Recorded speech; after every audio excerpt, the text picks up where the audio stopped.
আপোনাৰ বাৰীখনতে বহুত বস্তু আছে য'ৰ পৰা আপুনি ট্ৰিটমেণ্ট ল'ব পাৰিব আপোনাৰ বনৌষধি আচলতে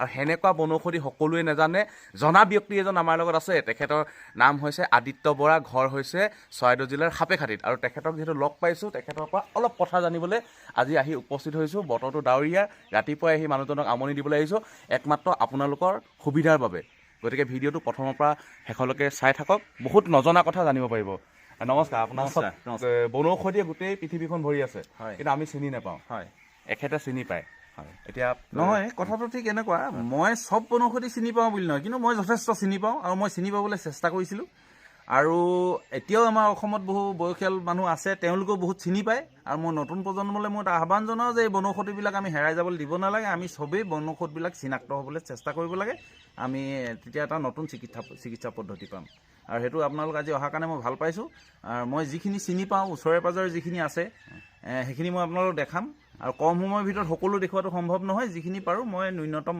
আপোনালোক কৰি দিম আৰু পিছত সময় পালে মই আৰু বেছি হেৰি কৰি দিম মানে এটা কথা কেঞ্চাৰৰ পৰা আৰম্ভ কৰি হাঁপানি কেঞ্চাৰ আৰু কি আছিলে মানে প্ৰায়খিনি কেঞ্চাৰ সকলো চিকিৎসাই কৰা হয় এতিয়া মই কৰা চিকিৎসাৰ ভিতৰত এটা ডাঙৰ চিকিৎসা হৈছে চেপ্টিচেমিয়া চেপ্টিচেমিয়া আপুনি 5% মান মানুহে বাচে মেডিকেলত সাধাৰণতে আপুনি মেডিকেলবিলাকত চালে আটাইতকৈ বেছি মৰ্টেলিটি ৰেট থকা বেমাৰটো হ'ল চেপ্টিচেমিয়া আমি অলৰেডি ৰিকভাৰী কৰিছোঁ কেইবাটাও কেছ তো সেইটো কেৱল বনৌষধ বেছ চেপ্টিচেমিয়া ৰিকভাৰী হৈছে খালি তাতে এটা ৱে অফ ট্ৰিটমেণ্ট থাকে আমাৰ ৱে অফ ট্ৰিটমেণ্ট মানে মানুহ এজনক চিকিৎসা কৰাৰ কেইবাটাও পদ্ধতি থাকে এটা হ'ল দৰৱটোৱে বেমাৰটো ডাইৰেক্ট কণ্ট্ৰল কৰা এটা হ'ল দৰৱটোৱে মানুহটোৰ বডিটোক বেমাৰটো কণ্ট্ৰল কৰিবলৈ ৰেজিষ্ট মানে ইমিউনিটি বঢ়াই তোলা প্ৰতিৰোধ ক্ষমতাটো বঢ়াই তোলা এনেকুৱা ধৰণৰ বিভিন্ন চিকিৎসা পদ্ধতি আমাৰ যিবিলাক এলোপেথিক চিকিৎসকসকলে ব্যৱহাৰ কৰে আমিও তেনেকুৱা ধৰণৰ বিভিন্ন চিকিৎসা পদ্ধতি ব্যৱহাৰ কৰি পেলাই এই ঔষধবিলাক প্ৰয়োগ কৰি পেলাই আমি চিকিৎসা কৰিব পাৰোঁ আৰু মই ভাবোঁ এইটো আমি আগুৱাই লৈ যাব পাৰিম সকলোৱে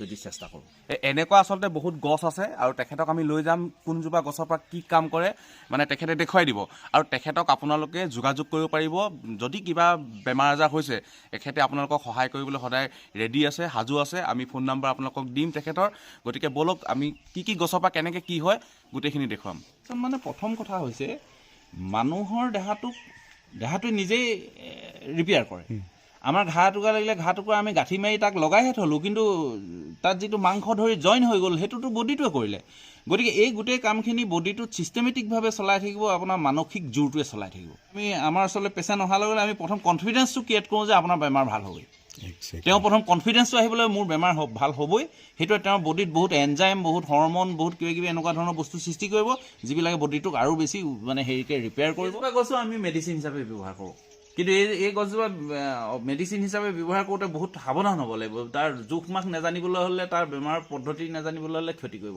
তেনেকুৱা অজস্ৰ গছ আছে আমাৰ কি বেমাৰ লাগে এইজোপা এজমা বংকাইটিছত ইয়াক ইউজ কৰিব পাৰি আৰু বহুত ঔষধ আছে কিবা কিবি ইয়াৰ ছাল লৈ মাইকী মানুহৰ কিছুমান অসুখ চিকিৎসা কৰা হয় তেনেকুৱা আৰু কিছুমান গছ আছে আমাৰ কণী বিহৰ গছ এতিয়া কণী বিহৰ গছৰ খুব ভাল দৰৱ বহুত দৰৱ হয় কিন্তু সেইজোপা আপুনি মানুহক শিকাই দিব নোৱাৰে কাৰণ সেইটো পয়জনাছ গছ ধতুৰা এজোপা পয়জনাছ গছ ধতুৰাৰ পৰা আমি ট্ৰিটমেণ্ট কৰোঁ কিন্তু সেইটো যদি জোখ মাখ যদি ঠিক নহয় তেতিয়াহ'লে মানুহটো মৰিও থাকিব পাৰে গতিকে সেই ধৰণৰ কথা কিছুমান আছে কণ্ঠ গছ এইজোপাৰ মূল কথাটো হ'ল ই এণ্টিভাইৰেল অসমৰ বহু যি নিমুনিয়া বুলি যে কয় অসমত নিমুনিয়া দৰৱত ইয়াক ব্যৱহাৰ কৰা হয় আৰু এইটো যোৱা তাৰমানে আপোনাৰ কৰোণা পিৰিয়ডটোত মই ইয়াক ব্যৱহাৰ কৰিছোঁ মোৰ ঘৰৰ বা ওচৰে পাজৰে 2-4 যিমানৰ মানে সেই সময়ত কৰোণা সময়ত যিবোৰ জ্বৰ আহিছিলে গোন্ধ নোপোৱা উশাহ ল'ব নোৱাৰা যিবোৰ সমস্যা আছিলে এই ঔষধজোপাই মই ট্ৰিটমেণ্ট কৰি মই ভাল কৰিছিলোঁ এইজোপা সোণবৰীয়াল গছ বুলি কয় আমাৰ অসমীয়াত সোণবৰীয়াল বুলি কয় আৰু কিছুমানে ইয়াক টনাচিগা বন বুলিও কয় তাৰমানে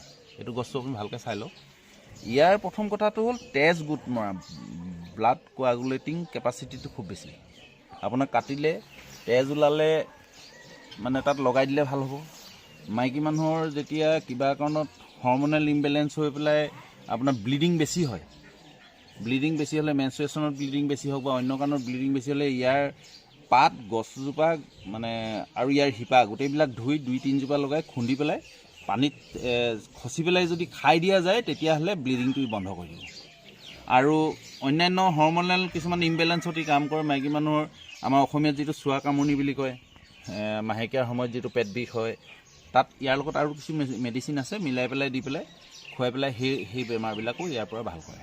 চেনিবন বুলি কয়, এইজোপা ইংৰাজীত ষ্ট্ৰেভিয়া বুলি কয়। ষ্ট্ৰেভিয়া মানে যিটো আমাৰ বাহিৰৰ পৰা যিটো ষ্ট্ৰেভিয়া আনে সেই তাৰ জাতটোৰ লগত ইয়াৰ জাতটো আমাৰ বেলেগ। ষ্ট্ৰেভিয়া মানে বাহিৰৰ যিটো ষ্ট্ৰেভিয়া হাইব্ৰিড ষ্ট্ৰেভিয়াটো মিঠাটো বেছি, ই অকণমান তিতা নিচিনা হয়। ইয়াৰ বহুত দৰৱী গুণ আছে, ই লিভাৰৰ কাৰণে ভাল। ই আপোনাৰ জণ্ডিজত ইয়াক মেডিচিন হিচাপে ব্যৱহাৰ কৰা হয়। অন্য হাতেদি জ্বলা পোৰা মানুহৰ যদি জুয়ে পোৰে বা তেনেকুৱা কিবা সেয়া পাতটো খুন্দি পেলাই লগাই দিলে লগালগ সি ঠাণ্ডা কৰি পেলাই ঢৌ চৌ নুঠে, এনেকুৱা অজস্ৰ বেমাৰত ইয়াক ব্যৱহাৰ হয়। কথনা ইয়াৰ আমাৰ অসমত আগৰ পৰা ইয়াক ব্যৱহাৰ হৈছে নাৰ্ভৰ দৰৱ হিচাপে ব্যৱহাৰ হৈ আহিছে। এইজোপা মানে মই পেৰালাইচিছৰ ট্ৰিটমেণ্টত ব্যৱহাৰ কৰোঁ। পেৰালাইচিছৰ যেতিয়া এটা চাইড মানে কাম নাইকিয়া হৈ যায়, ষ্টক হোৱা মানুহৰ মেডিচিনত ব্যৱহাৰ কৰোঁ। আৰু এনেও আপোনাৰ যিটো আমাৰ হোৱাইট ডিচাৰ্জ বুলি কয়, হোৱাইট ডিচাৰ্জটো ধৰক ডেকা ল'ৰা ছোৱালী জেনেৰেল নৰ্মেল কেতিয়াবা থাকে, কিন্তু যেতিয়া মেজৰ হৈ যায় তেতিয়া নাৰ্ভটো উইক হোৱাৰ কাৰণে মেজৰ হৈ যায় মানে হোৱাইট ডিচাৰ্জটো, তেতিয়া ইয়াৰ ছাল দি পেলাই মই তাৰ ট্ৰিটমেণ্ট কৰোঁ। ছাল শিপা এনেকুৱা দি পেলাই ট্ৰিটমেণ্ট কৰোঁ। কালিয়েৰা বুলি কয়, কিছুমানে ভূতেৰা বুলি কয়। ইয়াৰ দুটা জাত আছে, এটা ৰঙা আৰু এইটো বগা জাত। তো এই গছজোপা ইমান মহৌষধি গছ, ইয়াৰ অজস্ৰ ঔষধি গুণ আছে। আৰু ইংৰাজীত মানে ইয়াৰ চাইণ্টিফিক হেৰিটো হ'ল জেট্ৰফা বুলি কয়। জেট্ৰফা বায়'ডিজেল ইয়াৰ পৰা প্ৰডাক্ট কৰিব পাৰি ইয়াৰ গুটিৰ পৰা। তো ইয়াৰ প্ৰথম কথা হৈছে ইয়াৰ ছালৰ কিছুমান স্পেচিফিক গুণ আছে। এটা হৈছে আপোনাৰ যদি বমি হৈছে, ইয়াৰ ছাল অলপ খুন্দি খাই দিয়াৰ লগে লগে আপোনাৰ বমিটিংটো বন্ধ কৰি দিয়ে। আপোনাৰ যদি এলাৰ্জি হৈছে, এলাৰ্জি এতিয়া আমাৰ এলোপেথিক চিকিৎসাত যিবিলাক দৰৱ দিয়ে, সেই দৰৱখিনিয়ে কাম কৰোঁতে এটা নিৰ্দিষ্ট সময় লাগে। তাৰ ভিতৰত ছাইড এফেক্টো আছে। আপোনাৰ এতিয়া যেতিয়া লিভোচেট্ৰিজিন দিয়ে, মানুহজনৰ টোপনি বাঢ়ি যায়, উইক ফিল কৰে, এইবিলাক হয়। কিন্তু আপুনি যদি এলাৰ্জি হৈছে, বঙালীয়াৰ ছাল অলপ আপুনি কাটি পেলাই খুৱাই দিয়ক, আপুনি দেখিব মেজিকৰ নিচিনা হৈ যাব। আপুনি ইয়াৰ 1 ইঞ্চি বহল আৰু 3-4 ইঞ্চিমান দীঘল যদি অকণমান ডাঠ ছাল, গুৰি অংশৰ এটা ছাল যদি আপুনি খুন্দি খুৱাই দিয়ে, আধা ঘণ্টামানৰ ভিতৰত মুখ চুখ ফুলি যোৱা মানুহবোৰ মুখ চুখ মানে অৰিজিনেল চেপ ওলাই যাব। এলাৰ্জি মানে আল্টিমেট চলিউশ্যন এইটো। Ultimate solution. দাঁতৰ গুৰি আপোনাৰ যদি পাইৰিয়া হৈছে, পাইৰিয়া হ'লে আপোনাৰ দাঁতবিলাক যদি নাই লৰা, তেতিয়াহ'লে আপুনি বঙালীয়া দাঁত লৈ মাজিলেও ভাল হ'ব। যদি আপোনাৰ দাঁতবিলাক লৰি গৈছে, তেতিয়াহ'লে কপাহত ইয়াৰ আঠাটো উলিয়াই পেলাই আপুনি দাঁতৰ গুৰি 3 দিনমান লগাই দিলে পাইৰিয়াটো ভাল হৈ যাব। তাৰোপৰি ইউৰিক এচিডটো গাৰ পৰা উলিয়াই পেলাই। মই আজি 20 বছৰ হ'ল এনেকুৱা ধৰণৰ বনৌষধি ট্ৰিটমেণ্ট কৰা আৰু ট্ৰিটমেণ্ট শিকা। এইটোতো মোৰ নিজস্ব জন্মগত কথা নহয়, মই মানুহৰ পৰা শিকিছোঁ, আমাৰ অসমৰ মানুহৰ পৰা শিকিছোঁ। মই কাৰোবাৰ ঘৰলৈ ফুৰিবলৈ গ'লে মানুহ ঘৰৰ বুঢ়া বুঢ়ী মানুহকেইজনৰ লগত সদায় কথা পাতোঁ, কাৰণ গাঁৱৰ ঘৰৰ বুঢ়া বুঢ়ী মানুহকেইজনে কিবা নহয় কিবা এটা দৰৱ জানে। এতিয়া ইয়াৰ এটা সাংঘাতিক গুণ আছে এণ্টিটক্সিক। মানে এণ্টিটক্সিক মানে আমাৰ এতিয়া ধৰক বডিত যে কেঞ্চাৰ হয়, আমাৰ বডিত থকা যিখিনি দেহত থকা যিখিনি ৰাসায়নিক বিক্ৰিয়াৰ ফলত টক্সিচিটি অৰ্থাৎ বিষাক্ত বস্তু কিছুমান সৃষ্টি হৈ থাকে, ফ্ৰী ৰেডিকেল বুলি কয়। সেই ফ্ৰী ৰেডিকেলবিলাক আপোনাৰ বডিত ক'ৰবাত ৰৈ যাব, কিডনীয়ে সৰুকিব নোৱাৰিব, এনেকুৱা ধৰণৰ প্ৰব্লেমবিলাক থাকে। তাৰ কাৰণে বডিটোত বিভিন্ন ধৰণৰ বিষক্ৰিয়া, বিভিন্ন ধৰণৰ বেমাৰ আজাৰ হয়। এই বঙালীয়া ছাল খুৱাই দিয়াৰ লগে লগে আপোনাৰ বডিৰ পৰা লাহে লাহে টক্সিচিটিটো আউট কৰি দিব। আপুনি বঙালীয়া ইচ্ছা কৰিলে ৰাতিপুৱা আপুনি ধৰক আপুনি মাহেকত 3 দিন আপুনি খাই থাকিব পাৰে। আপোনাৰ ঘৰত বাৰীখনত যি গছেই নগজক, যদি আপোনাৰ বিশেষ প্ৰয়োজন হয় গছখিনি আপুনি বনৌষধ দি বা হেৰি দি কি কয় ঘাঁহ মৰা দৰৱ দি মাৰি দিব নালাগে, কাৰণ প্ৰতিজোপাই দৰৱ। এতিয়া আপুনি চাওক এই গছজোপা, এইজোপা এৰা গছ, এইজোপা মুগাই খায়। ইয়াৰ শিপাটো উশাহ হ'ল বুলি বেমাৰ এটাত ব্যৱহাৰ হয়। আমি যেতিয়া ঘপকৈ উশাহটো বন্ধ হৈ গ'ল, পিঠি মানে উশাহ ল'ব নোৱাৰো, খুন্দা মাৰি ধৰে, আপোনাৰ খুব বিষ অনুভৱ হয়, উশাহ ল'বলৈ ধৰ ফৰাই থাকে, ইয়াৰ শিপাটো খুন্দি খুৱাই দিলে সেইটো ভাল হয়, উশাহ হ'ল। ঠিক সেইধৰণে মই আপোনাক দেখাম চাওক, এইজোপা কাঁইটীয়া গছ, এইটোতো থাকে চবৰ বাৰীতে এইবিলাক প্ৰায় দেখা। এইজোপা দেখিছেনে? এইজোপা কুটাহী বেঙেনা বুলি কয়। এইজোপা দেখিলে মানুহে একদম শিপালকে খানি উঘালি পেলাই, কাৰণ এজোপা বিষাক্ত বস্তু, কাঁইতে খুচিব, ল'ৰা ছোৱালীক ফুটিব, এনেকুৱা কথা এজোপা মাৰি পেলাই। ই হ'ল সাংঘাতিক এণ্টিবেক্টেৰিয়েল মেডিচিন। আপোনাৰ যেতিয়া ঘোঁৰাশলখা ৰোগটো যে হয়, আমাৰ ঘোঁৰাশলখা ডিপথেৰিয়া আমাৰ ভেকচিন দিয়া হয়, বা টনচিলাইটিছ যেতিয়া হয়, আপোনাৰ ডিঙিটো লাহেকৈ সি ব্লক কৰি থয়, শ্বাস নলীটো ব্লক কৰি থয়, উশাহ নাপায় মানুহটো মৰি যায়। আমাৰ অসমত মতা চাহনি বুলি কয় সেইটো, বুজিছে নাই? সৰু ল'ৰা ছোৱালী হয়, শ্বাস নলীডাল বন্ধ কৰে আৰু কেইঘণ্টামানৰ ভিতৰত মৰি থাকে। ইয়াৰ শিপাটো আৰু দ্ৰোণবনৰ শিপা দুইটা মিলি পেলাই জালুক 2-এটা দি পেলাই খুন্দি খুৱাই দিলে সেইটো 5 পৰা 7 মিনিটমান সময় লাগে সেই ব্লকেজটো খুলি যাবলৈ। গতিকে এনেকুৱা ধৰণৰ অজস্ৰ দৰৱ আছে। আপুনি ইয়াতে জংঘলতে এতিয়া চুই গ'লে ঢেৰ দৰৱ ওলাই গৈ থাকিব। এতিয়া এইজোপা লতা, এই লতাজোপা কিছুমান মানুহে পিঙেই লতা বুলি কয়, কিছুমানে আমেৰিকান লতা বুলি কয়, কিছুমানে জাপানী লতা বুলি কয়, কিছুমানে প্ৰেম লতা বুলি কয়। এই লতাজোপাৰ নামটো হ'ল অসমৰ বিভিন্ন জেগাত বিভিন্ন। মেকানিক নহয়, মেকানিক লতা, মেকানিক লতা বুলিও কয়। ই খুব সাংঘাতিক ধৰণে বংশ বৃদ্ধি কৰে। এইটো ছাগলী তাগলীয়ে খুব খায়। এতিয়া এই গছজোপাৰ মই এটা আটাইতকৈ আপোনাক সাংঘাতিক গুণাগুণৰ কথা ক'লোঁ। আপোনাৰ যেতিয়া ডায়েৰিয়া হ'ব, ডায়েৰিয়া ডিচেণ্ট্ৰি হ'ব, ডায়েৰিয়া ডিচেণ্ট্ৰিত আমাৰ সাধাৰণতে এলোপেথিকত যিখিনি দৰৱ দিয়ে, অ'ফ্লক্স, চিপ'ফ্লক্স, অ'ফ্লক্স, অৰ্নিডাজল, নৰফ্লক্স, টিনডাজল, এনেকুৱা যিবিলাক টেবলেট দিয়ে ডায়েৰিয়া ভাল হ'বলৈ, সেই টেবলেটটো খাই দিয়াৰ পিছত অন্ততঃ টেবলেটটো খাই এদিন বা দুদিন ৰ'ব লগা হয় ডায়েৰিয়াটো ভাল হ'বৰ কাৰণে। তাৰপিছত কি হয়, সেই টেবলেটটোৰ পাৰ্শ্বক্ৰিয়া হিচাপে মানুহটোৰ আহাকে ভোক নাইকিয়া হৈ যায়, মানুহটো দুৰ্বল হৈ যায়। তাৰ কাৰণে ORS খুৱাই মানুহটো ফিটিং হ'বলৈ মোটামুটি 7 দিনমান সময় লাগি যায়গৈ। তো ইয়াৰ আগ যদি আপুনি 20টা পিচি পেলাই যদি ৰসটো খাই দিয়ে, আধা ঘণ্টাও নালাগিব আপোনাৰ ডায়েৰিয়া বন্ধ হ'বলৈ। তাতকৈ ডাঙৰ কথা যে ডায়েৰিয়াটো বন্ধ হোৱাৰ পিছত অলপ সময়ৰ পিছত আপোনাৰ ভোক লাগি যাব। ইমানকণ ইমানকণে ল'ব লাগে, 1 বিটা এনেকৈ আগ ছাইডৰ এটুকুৰাহে ল'ব লাগে। আচলতে এইটুকুৰাহে ল'ব লাগে। এনেকুৱা 20-25টা আগ আনিলে আপুনি পিচি ৰসটো খাই দিলে। তো পজিটিভ কথাটো হ'ল কি, ডায়েৰিয়াটো ভাল কৰিলে আপুনি টেবলেট খাই পেলাই ভাল হ'লে পিছত আপোনাৰ ভোক নালাগিব, ভোক নালাগে, খাবলৈ মন নকৰে 7 দিনমান লাগে।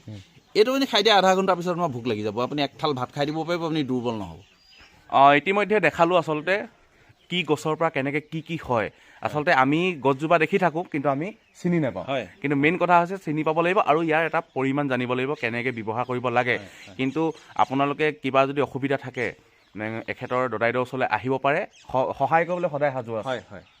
বাকী ইতিমধ্যে বহুত তেনেকৈ চিকিৎসা কৰা হৈছে, ভাল হৈছে। খালি কথা হৈছে চিকিৎসাটো কৰোঁতে ধৈৰ্যই কৰিব লাগিব, সময় দৰকাৰ হয়। ক্ৰনিক ডিজিজ যিবিলাক আহে, এতিয়া ক্ৰনিক ডিজিজবিলাক অন্ততঃ 45 দিনমান দৰৱ খাব লগা হয়। তেনেকুৱা ধৰণৰ কথা কিছুমান আছে চিকিৎসা। যদি তেওঁলোকে দৃঢ়তাৰে মানে কামটো কৰে, তেতিয়াহ'লে মই ভাবোঁ ফল পাবই। খালি গাঁৱলীয়া দৰৱৰ সমস্যাটো হৈছে এইবোৰ মানে আপুনি এলোপেথিক দৰৱ দোকানত কিনিবলৈ পায়, পটকৈ আনি খাই দিব পাৰি। এইবোৰ ৰাতিপুৱা আপুনি পিচি খুন্দি ৰস উলিয়াই খাবলগীয়া হয়। আৰু মই গছবিলাক লিখিয়ে দিওঁ, মোটামুটি কোনোবাই আহিলে মই লিখি দিওঁ যে আপুনি এই বেমাৰটো এইকেইটা বস্তু খাব। মই গছৰ নামেই লিখি দিওঁ, কাৰণ গোটোৱাটো মোৰ কাৰণেও আজি তাৰিখত সম্ভৱ নহয়। মোৰ এইটো ব্যৱসায়ো নহয়, গতিকে মই নামবোৰ লিখি দিওঁ আৰু দেখাই দিওঁ, চিনাক্ত কৰি দিওঁ, এনেকৈ খাব আপুনি 7 দিন, 10 দিন, 20 দিন, 21 দিন, 45 দিন, 3 মাহ, এনেকৈ বেলেগ বেলেগ কোৰ্চ থাকে তেওঁ। আৰু মোটামুটি যি আহিছে সৰহভাগেই মানে উপকৃত হৈছে। ধন্যবাদ। এখেতৰ নম্বৰ দিম, আপোনালোকে যোগাযোগ কৰিব পাৰিব। আৰু লগতে তেখেতৰ আচলতে বেলেগ এটা পেছাৰ লগত জড়িত, এজন কৃষক মানে পশুপালক। তেখেতৰ এটা ধুনীয়া ফাৰ্ম আছে, এইবোৰ কামৰ লগত ব্যস্ত, কিন্তু তাৰ মাজতে আপোনালোকৰ উপকাৰ হোৱাকৈ তেখেতে কিবা এটা কৰি দিবলৈ সদায় সাজু আছে। গতিকে ভিডিঅ'টো শ্বেয়াৰ কৰিব, যিসকলে মানে এই ভিডিঅ'টো আপোনালোকে পঠিয়াই দিয়ক যাতে উপকৃত হয়। আমি তাকে এইবাবে আজি আচলতে পুৱাই আহি এই ভিডিঅ'টো আমি প্ৰস্তুত কৰিছোঁ। তেখেতকো আমনি কৰিছোঁ, অকণমান আমনি নহয় মানে আচলতে নজনা যিখিনি জানিবলগীয়াখিনি আমি জনাবলৈ আহিছোঁ। গতিকে ইমানেই আছিলে, আকৌ নতুন এটা ভিডিঅ'ত লগ পাম। ধন্যবাদ।